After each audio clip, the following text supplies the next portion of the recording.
She had rehearsed the explanation on the road.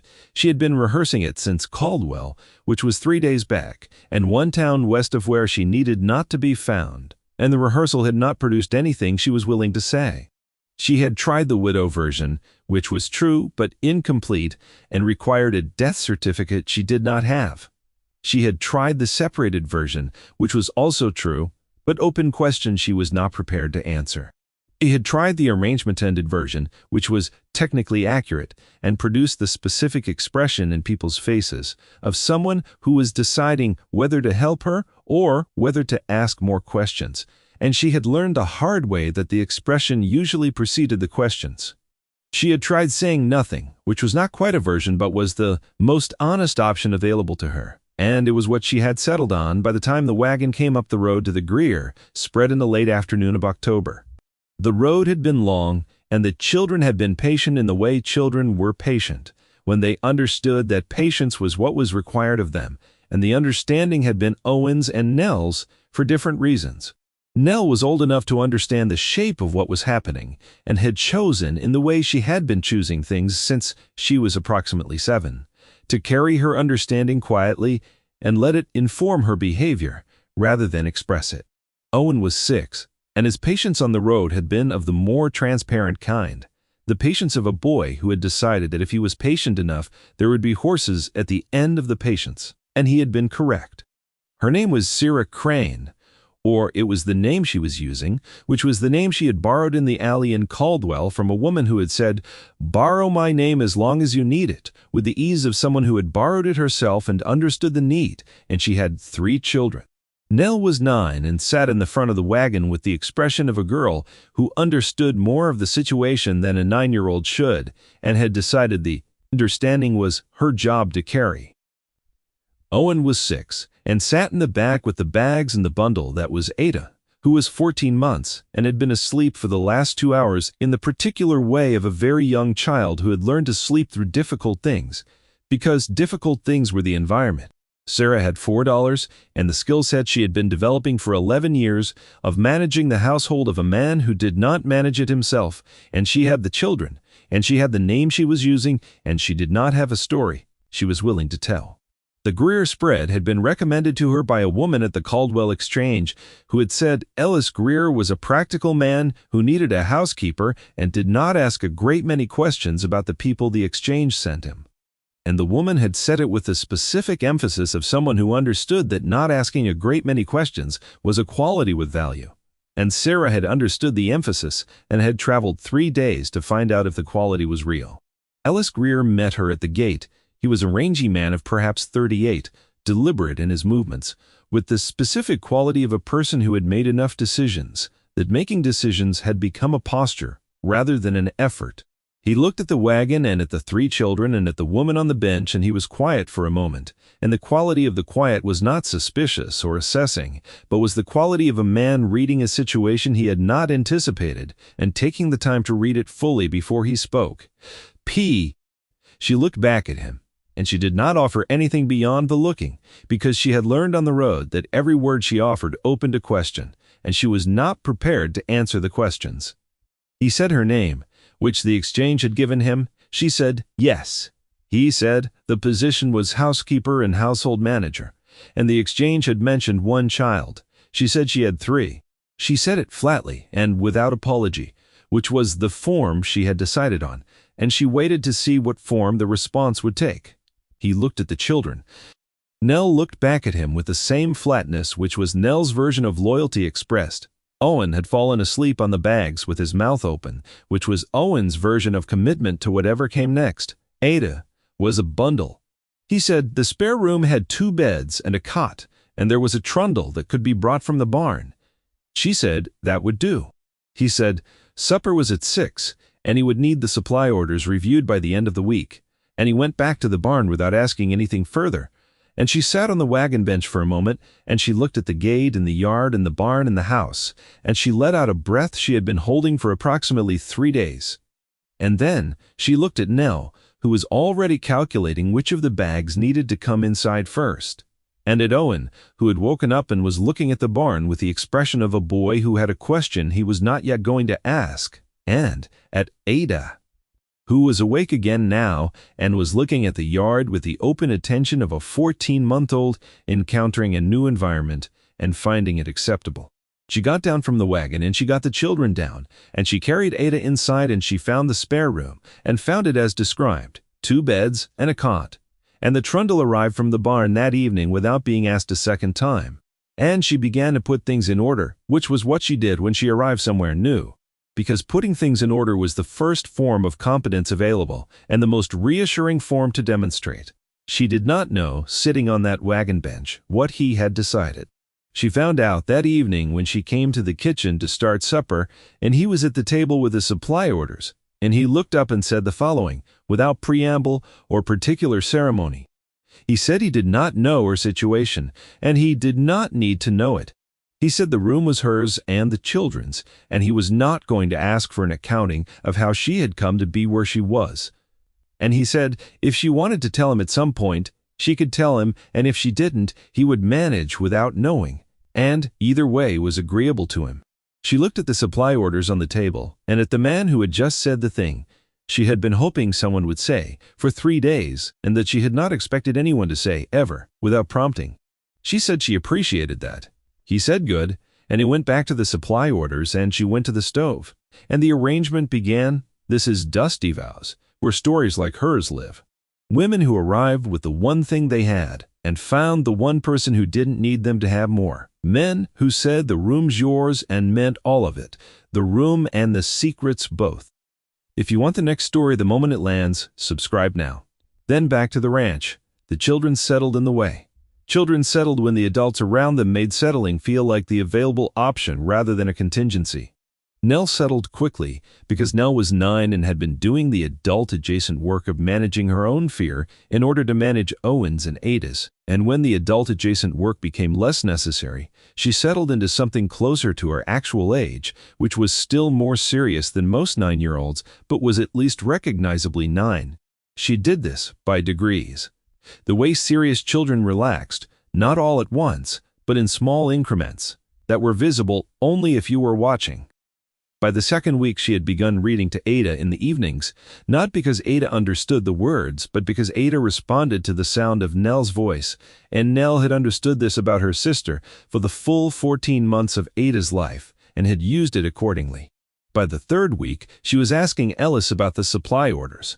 Not because she understood supply orders, but because she had seen Sarah at the desk with them and understood that supply orders were a form of work that mattered, and she wanted to understand the things that mattered. Owen settled by finding the horses, which he had apparently been waiting to do, for the 3 days on the road. He had a conversation with the bay in the second stall on the first afternoon that Ellis observed from a distance, with the expression of a man watching something he was not going to interfere with. And the conversation had been going on every day since, with the specific continuity of a relationship being built between a 6-year-old and an animal, which was a relationship that did not require adult mediation and was better for not having it. By the end of the second week, Ellis had shown Owen how to properly offer the bay his hand before approaching, and Owen had taken the instruction with the focused attention of someone receiving information that mattered to him personally, which was the best kind of attention. Ada settled by sleeping longer and crying less, which was Ada's version of well-being expressed, and by the third week, she had added Ellis to the short list of adults whose vicinity she found acceptable, a list that previously had contained only Sarah and Nell, and the adding of Ellis to the list was noted by everyone except Ada, who was 14 months old and had not yet developed the capacity for noting. Sarah settled by working. The supply orders had not been reviewed in the previous quarter, and the review revealed 3 items of note. 1. Supplier, running above the county rate on dry goods. 1 contract for lamp oil that was 3 years old and had not been renegotiated, despite the market shifting. And a standing order for oats that was priced for a larger operation than the Greer spread was currently running, which suggested it had been set up during an expansion that had not been fully executed and had never been adjusted down. She had found all 3 in the course of reading the orders from the beginning, which was how she read everything she was new to, because starting in the middle was how you missed the things that were only visible when you had the full picture. She presented all 3 findings to Ellis at the end of the first week, without making a presentation of the presenting, which was the form she used for financial findings. Results, source, implication, possible action. She put the pages on the table beside his coffee, and she said she had found 3 items of note, and she could elaborate on any of them if he wanted, or he could read the pages and come back with questions. He read the pages. He did not ask her to elaborate. He read them, and then he had questions, which was the behavior of a person who understood that reading first and asking second was more efficient than the reverse. He looked at the lamp oil contract. He said the contract had been written by the previous housekeeper, and he had not looked at it since. She said it was worth renegotiating, and she had identified a comparable supplier at a lower rate if he wanted a letter drafted. He said he would like a letter drafted. She drafted it. He sent it. The supplier accepted the new rate inside the week, which suggested the old rate had been inflated from the beginning, and the supplier had been waiting to see if anyone would notice. The outstanding order took another week to renegotiate, because it required adjusting the quantity as well as the rate. But the supplier was cooperative about the quantity reduction, once the change was explained in the terms she had put in the letter, which were the terms that made the adjustment appear as a mutual benefit rather than a correction of an error. Ellis came to the kitchen the evening. The new lamp oil contract came in, and he said the contract had been running at the old rate for 3 years, and the savings over 3 years were a meaningful number. She said it often was. He looked at her with the expression she was beginning to understand as his version of taking the full measure of something. He said what she had found in the supply orders in 1 week had been in those orders for 3 years. She said she had been managing accounts for 11 years, and she had learned to read supply orders the way some people read the weather, for what they were actually saying rather than what they appeared to say. He said that was a useful skill. She said it was the skill she had. He did not ask where she had developed it. She had said 11 years, and he had not followed the 11 years backward to the household she was describing, and the not following was the same quality as the not asking on the first evening, and she noted it and added it to the accounting she was keeping in the place where she put things about him, which was the place in herself that had been closed for the duration of the road from Caldwell, and was open now in a way she had not expected and was not yet ready to examine. Tell me, when she said it was the skill she had, did you hear the whole of what she was saying? That it was also the only skill she had been allowed to develop, the one thing no one had found a reason to take? Leave your answer in the comments. I read every one. Now back to the ranch. The person who came looking was not who she expected. She had been expecting a man because the person whose name she had been using was a man's name borrowed from the woman in Caldwell, and the man whose house she had left was the kind of man who sent men when he sent anyone. What came in the 3rd week was a woman in her 40s named Holt, traveling with a hired hand who stayed with the wagon, and Holt had the practiced demeanor of a person who located people for a living, and had located many, and was not particularly interested in the circumstances that had produced the locating. She had the look of a professional who kept her own counsel about the work and was good at the work, and Sarah recognized the look and understood immediately what it meant. Sarah was in the yard with Ada on her hip, and Nell beside her when Holt came up the road. She had the specific feeling of a person who has been expecting a thing for 3 weeks and has almost stopped expecting it, and then it arrives, and the feeling moved through her in the second it took to recognize Holt for what she was, and then she allowed herself exactly long enough to feel it to shift Ada to the other hip and stand up straight. Holt said her name, the name she had come from, not the name she was using. She said she did not know that name. Holt said she thought perhaps she did, and she produced a paper with a description on it that was accurate enough, and a name below the description that Sarah recognized, and Sarah looked at the paper with the same evenness she looked at supply orders, reading it for what it said rather than what it implied. And then she looked at Holt, and she said she would like to speak to the man who employed her before this conversation went further. Holt said she was welcome to. Sarah gave Ada to Nell and told Nell to stay on the porch, and went to the barn. Ellis was working the afternoon check on the South Herd's water lines, and she came to the fence and she stood at it, and she said there was a woman in the yard who had come looking for someone, and the someone might be her, and she needed him to know that before it went further. He came out from under the fence and looked at her. She said she was not going to tell him the story because she had decided not to tell the story, and she was not changing that decision. But she wanted him to know there was a woman in the yard. He looked at the yard where Holt's wagon was visible at the gate and at the porch where Nell was standing with Ada, and then he looked at Sarah with the specific quality of attention she had come to recognize over 3 weeks, which was the quality of a man reading the full situation rather than the presented part of it. He said he knew there was a woman in the yard, and he said he had seen her come up the road, and he said he was going to go talk to her, and he said it the way he said things that were decided rather than proposed.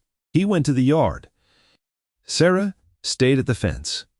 She wanted to go to the porch, and she stayed at the fence instead, because going to the porch would have been the motion of a person who was frightened, and she was frightened, and she was not going to let Holt see it.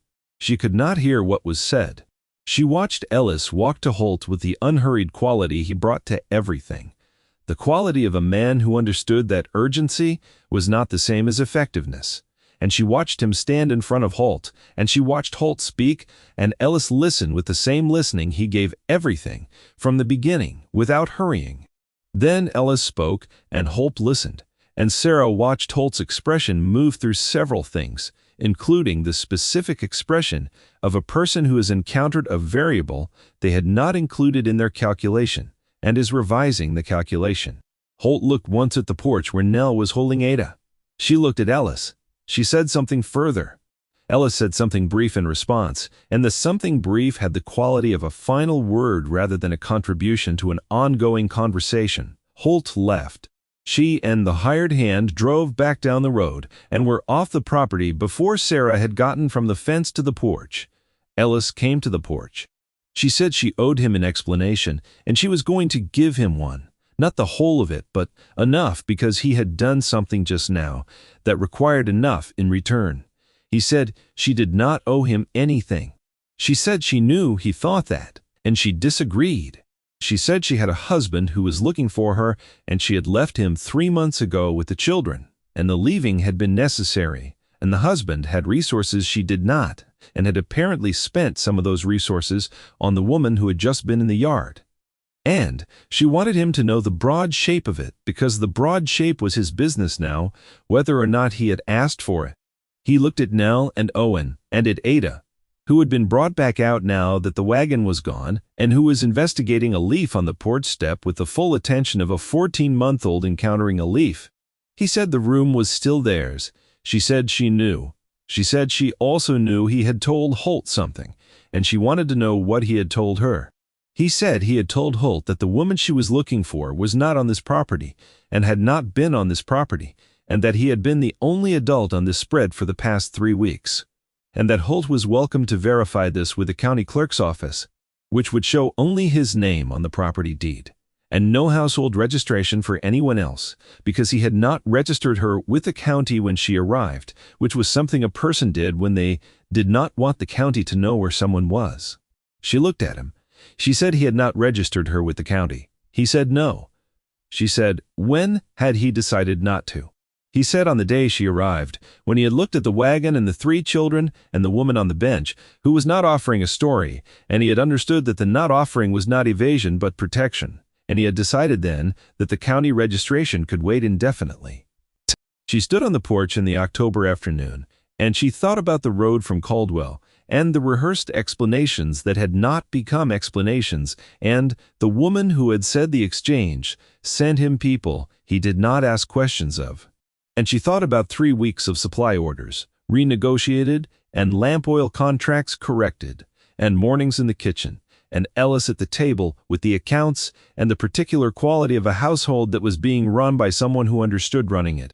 And she thought about what it felt like to not be asked a question and not have the not asking be a form of indifference.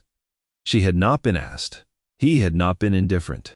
The 2 things together were something she did not have a word for, and had not had an occasion to look for before. She said she was going to need to tell him the rest, eventually. He said she could tell him whenever she was ready, and he would be here. She looked at Nell, who was sitting on the porch step, with Ada in her lap, reading the leaf to Ada the way you read things to 14-month-olds, with emphasis on the interesting parts. She looked at Owen, who was visible at the corral fence in deep consultation with the bay. Again, she looked at the road where Holt's wagon had gone. She looked at Ellis. She said she was not ready yet. He said that was fine. They went inside, and she made supper, and he sat at the table, and the children came in, and they ate together, the way they had been eating for 3 weeks, which was the way of a table that had found its configuration and was using it. And neither of them said anything about what had happened in the yard, because what had happened in the yard was the kind of thing that did not need to be discussed at supper, and both of them understood this. The telling came in December. She did not plan it for December specifically. It arrived in December because December was when the roads to Caldwell were hard enough that no one was going to be traveling them for any reason, and the hard roads had produced in her slowly, and over the weeks since the yard, the first sustained feeling of safety she had had since before Owen was born, which was 6 years ago.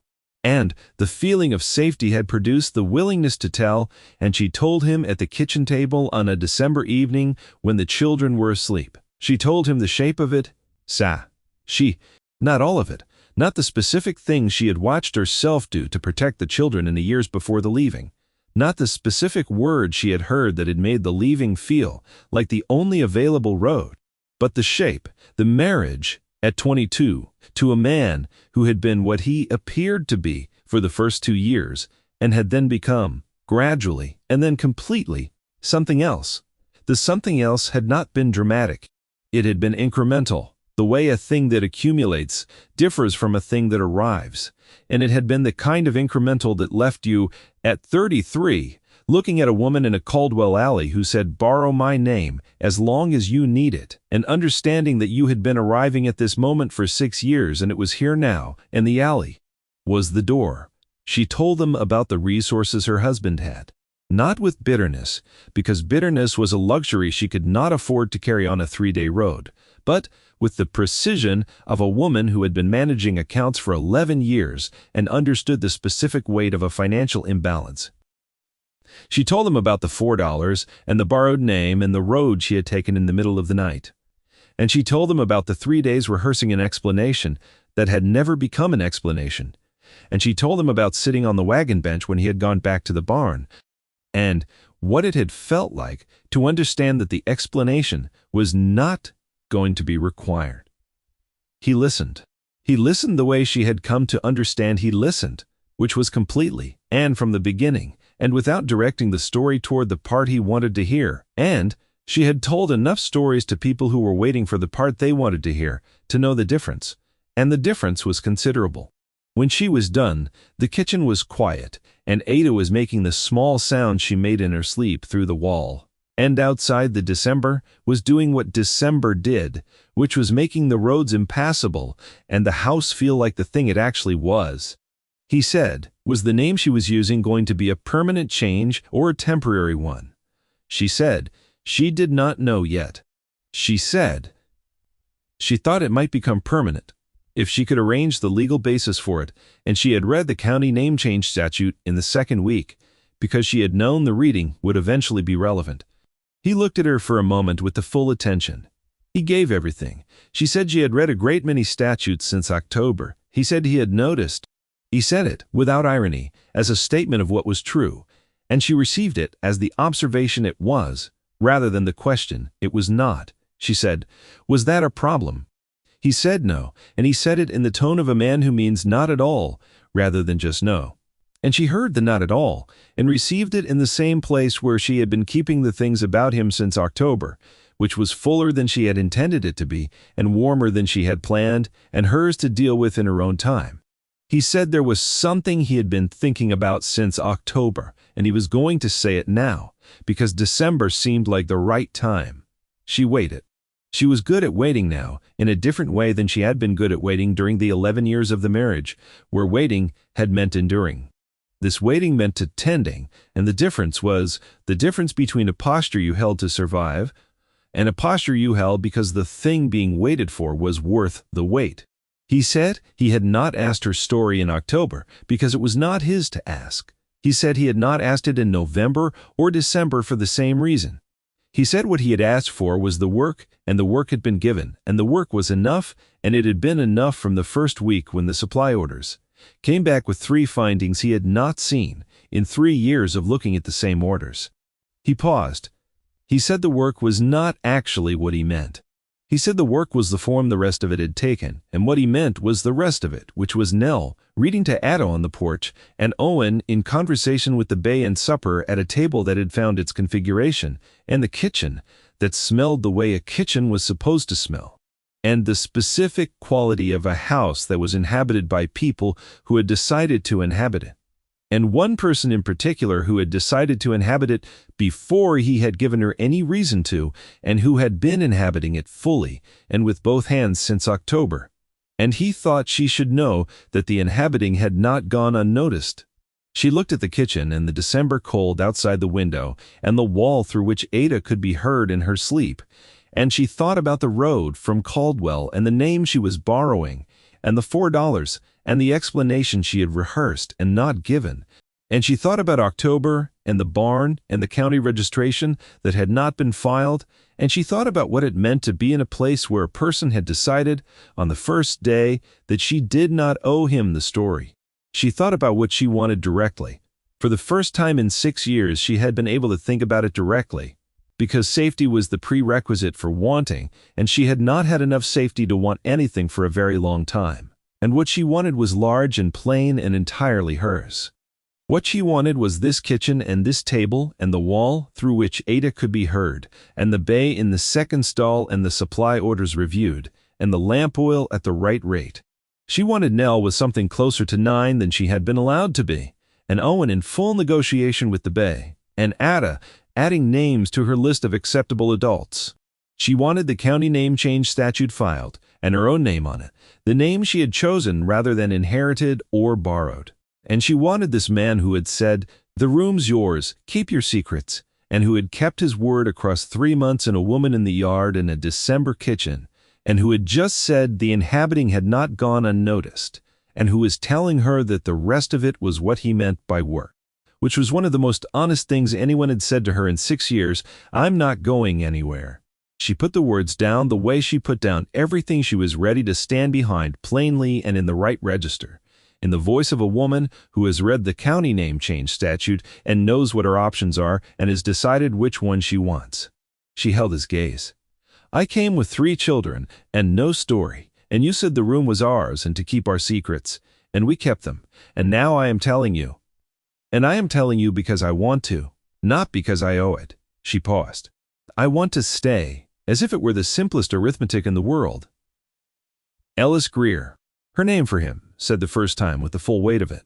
The name of the person who had looked at a wagon with 3 children and a woman with no story, and had decided that the story was not the thing that mattered. He nodded once. The matter was closed.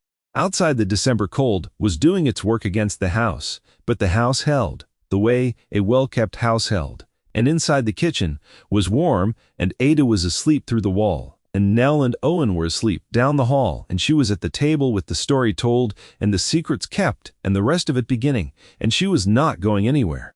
The roads from Caldwell were impassable, and the house was warm, and the children were asleep, and the account books were on the shelf in the format she had built for 2 readers, and neither of them was going anywhere.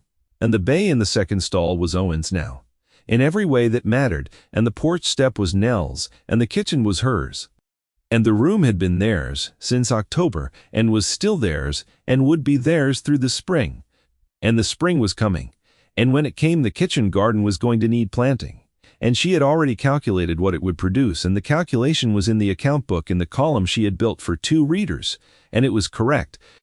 And she was very much staying, and she had been very much staying, since approximately the morning of the first week when she had put the supply order findings on the table beside his coffee, and he had read them from the beginning, without hurrying, and asked the questions that followed from the reading rather than the questions he had already decided to ask.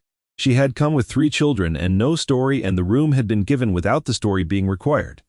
And the story had been told in December, not because it was owed, but because she wanted to tell it, and the wanting to tell it was the clearest sign she had that she was home.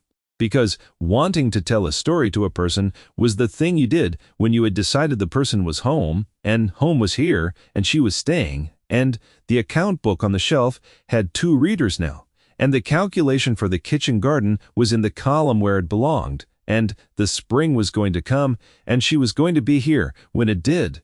And so were the children, and so was Ellis. And that was the full arithmetic, and it was entirely correct, and she had verified it herself, and she was not going to need to verify it again.